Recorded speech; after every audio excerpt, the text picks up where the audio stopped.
Hey guys. So recently during my Ninth Age battle report that I put up earlier this week, I mentioned that when I was going through my picture backups, I found that there was a DSLR dump from late 2013 that had some images taken in May of a 8th edition Warhammer Fantasy battle report between my Empire and Anthony's Bretonnians. I think that Anthony probably did a battle report for this, but given that his channels tend to come and go and there may not be any existing records of it, I feel I'd be remiss if I didn't take my pictures and put up my battle report. I gotta warn you, it's gonna be a frustrating one and more than a little speculative because we are many moons past when I would have had accurate knowledge of exactly what happened during this battle. But let's take a trip down memory lane. It is May 2013. 2012 is wrapped up. We've gotten the release of flyers for Warhammer 40k, including a new 6th edition boxed set. After the summer of Warhammer 40k's 6th edition, GW has released models supporting the new Hobbit movie that's coming up. And as we go through 2013, we've gotten a release for the High Elves this month. So if you remember the addition of the Phoenixes and all that kind of stuff, that's the time period in 8th edition we're talking about. No Lizardmen book, no Dwarf book. I think we had just gotten Chaos Demons and Chaos Warriors for 8th edition as well. But yeah, so I hope you guys enjoy. I'm going to do my best to try and keep the complete speculation as to what's happening to a minimum. But it's nice sometimes to think back about what used to be. So here we go. Here's a shot of Anthony off to the side as we contemplate our deployments on this lush and verdant land over which we've fought so many times. Here you can see a picture post-deployment. It looks like basically the same list that I've been taking for some time at this point. Yeah.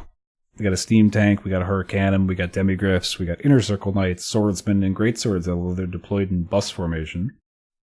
Anthony looks like he's running a infantry-centric Bretonnian list. Yeah, left to right, steam tank demis, hurricanum, inner circle knights with a warrior priest with the crown of command. You remember that item? So they're stubborn on leadership 8. They also ignore their barding penalty and re-rolled failed charges because that unit was just crazy ridiculously broken. Units of 5 skirmishing archers, probably a wizard in with those swordsmen.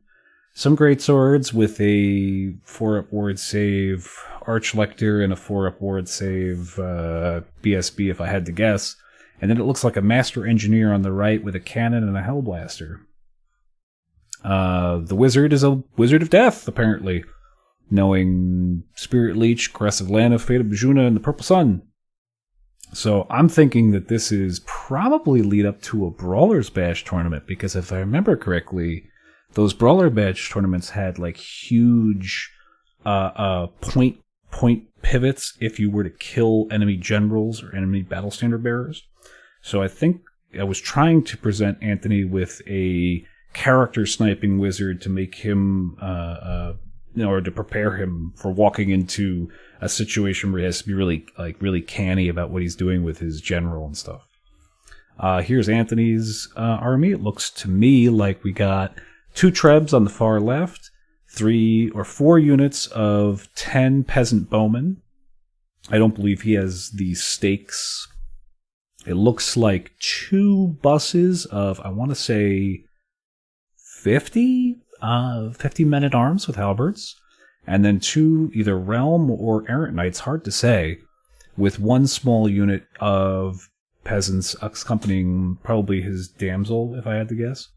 And then it looks like he has another damsel inside one of those units. Because when I look at this page, I see that he's got more spells than just 1 level 4 could take. But it looks like he's got a split between a level 4 of Heavens and a level 2 of Beasts. So yeah, this is what things look like. Let me take a quick look and see if this is.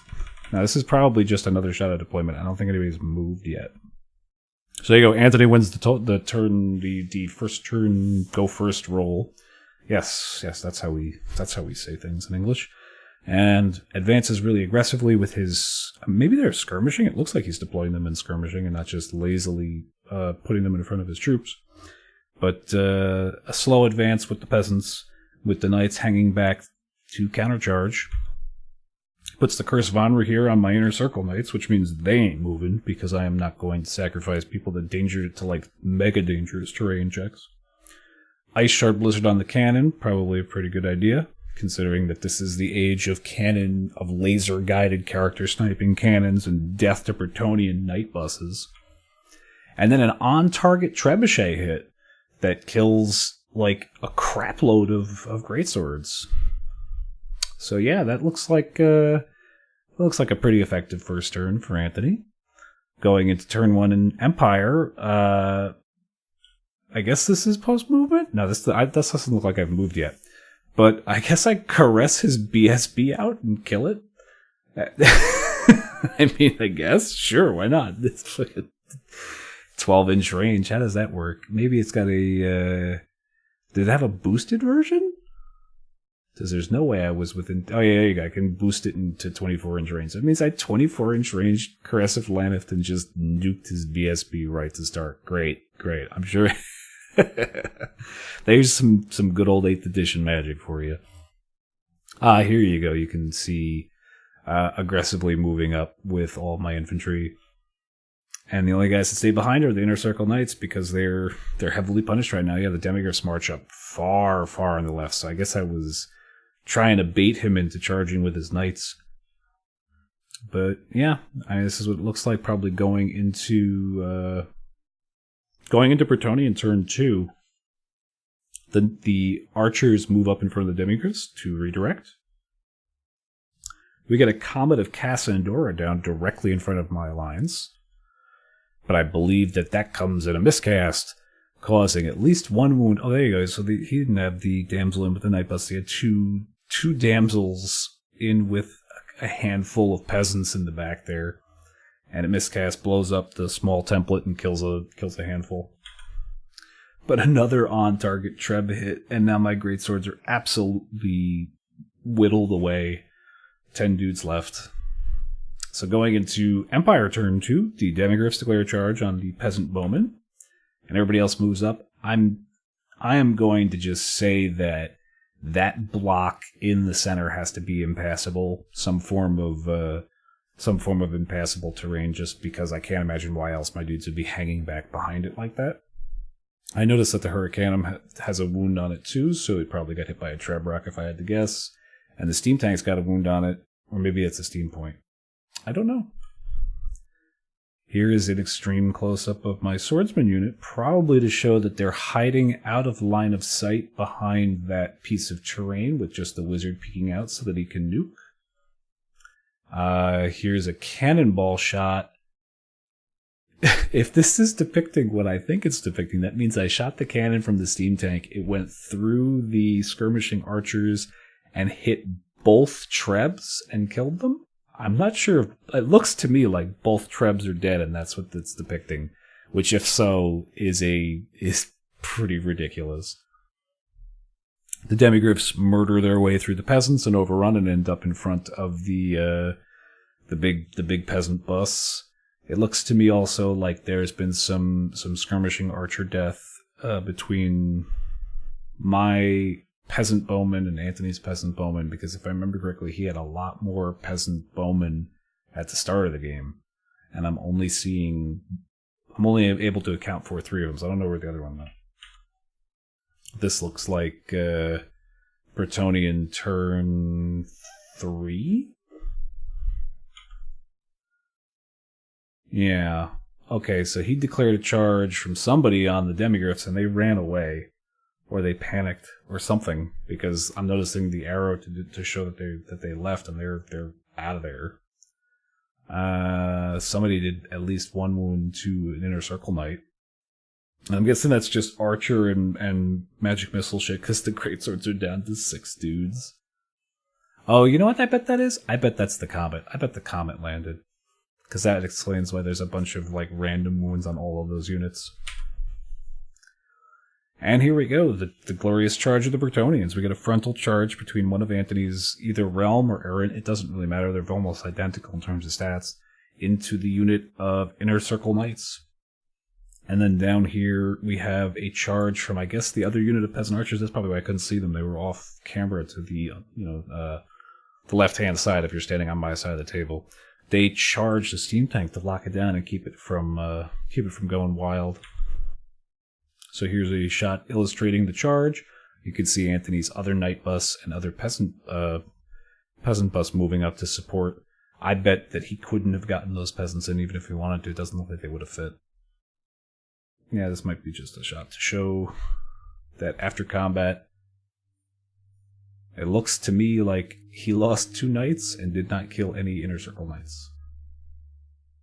This looks like me charging into his archers with the Hurricanum and overrunning. So yeah, I think this is turn 4 going by the turn counter dice. The demigryphs have reformed and charged or been charged. I'm guessing because Antony's characters out of his unit that he charged into the demigryphs probably just as chaff to hold them up. This was right around the time when he was putting 2 and 2 together about the fact that the Bretonnia book being so outdated had access to super cheap characters with super cheap magic items, and that he could pound out these paladin characters that took buffs like champs if you were running the Lore of Beasts, but also meant that you had tons of dudes that could charge out with full Bretonnian ridiculous charge distance. And this looks like he charges my swordsman bunker with a full 50 peasants, making an odd contact, maybe only 1 file or 2 files worth of dudes.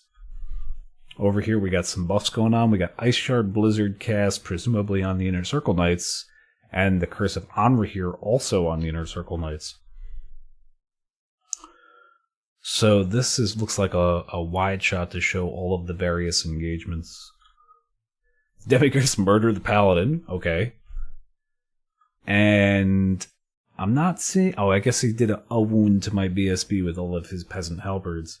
And that actually looks like maybe this is a reform to bring more guys into base contact. I'm not sure, because it looked like it was more of a corner, like kissing corners charge earlier. This looks like post-reform, maybe we're going into the beginning of Empire turn, because I'm noticing the steam tank still hasn't moved yet. And the demis reformed probably after they killed that paladin. Oh yeah, here you go. Empire charges. So the demigryphs flank charge the bus of peasants. I can't tell you what that is. That looks like Purple Sun. I think Purple Sun zipped through that night bus and killed a few. And we caressed another one of Antony's wizards to death. Yeah. Oh wow, that Purple Sun looks like it really did a freaking number on those knights. Oh well, okay. So the Inner Circle Knights and the Realm Bus look like they're grinding, but the demis in the flank of those peasants butcher them. They, like that's 4 ranks dead. Yeah. Some of these pictures, I'm not sure. So I had a habit of taking like 1 or 2 pictures back to back if I thought they came out blurry, so it's entirely possible that there's not a change that's significantly illustrated between the two. But yeah, looks like those peasants have just been getting absolutely hammered on. And what I'm kind of surprised about is how little action is going on between these Inner Circle Knights and these this Realm Bus or Errant Bus. Here we see Antony charges the remainder of that knight unit into the front of the demis over there. This is now probably Bretonnia turn 5, let's say. And everybody breaks. The demis pursue and don't catch the knights, I'm guessing, based on this. And the peasants don't, and the peasants get away as well from the state troops. I'm not entirely sure what's going on over here. Honestly, what's most surprising to me about this battle report is how little is going on with that unit of Inner Circle Knights. I'm not doing any wounds, and he's not, and it looks like he's been getting chipped down, but he's got 50 peasants there that are unable to commit and are really boxed in terrain-wise. So he reforms them to face, and I guess the demigryphs charged his fleeing guys off the table, or just caught them. I'm not sure which. We get a Wissen's Wild form up on the unit of knights, so maybe they'll actually burn through some inner circle knights. And I'm assuming that this is just to show perhaps there was a miscast, or he's just killed all of the peasant bunker that was there to escort his wizards. Alas, it does not look as it was meant to be, because this means that the knights broke, fled, and probably ran off the table, and that the other peasants fled and bounced through the bunker, meaning the combination of charges from all of my cavalry was able to chase them off the board entirely.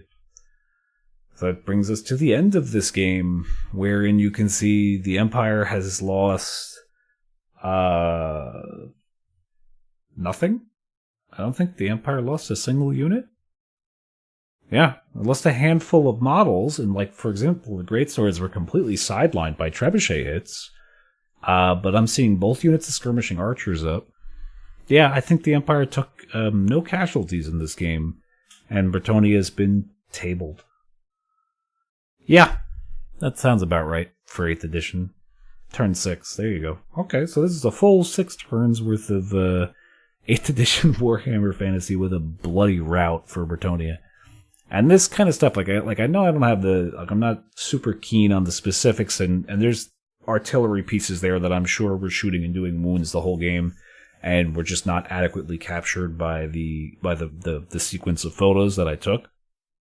But this kind of does illustrate exactly what it was like for Anthony playing with his Bretonian, with his 6th edition Bretonian Codex. Yep, that's it. That's all she wrote. So there you go. I hope this has been a fun look backwards.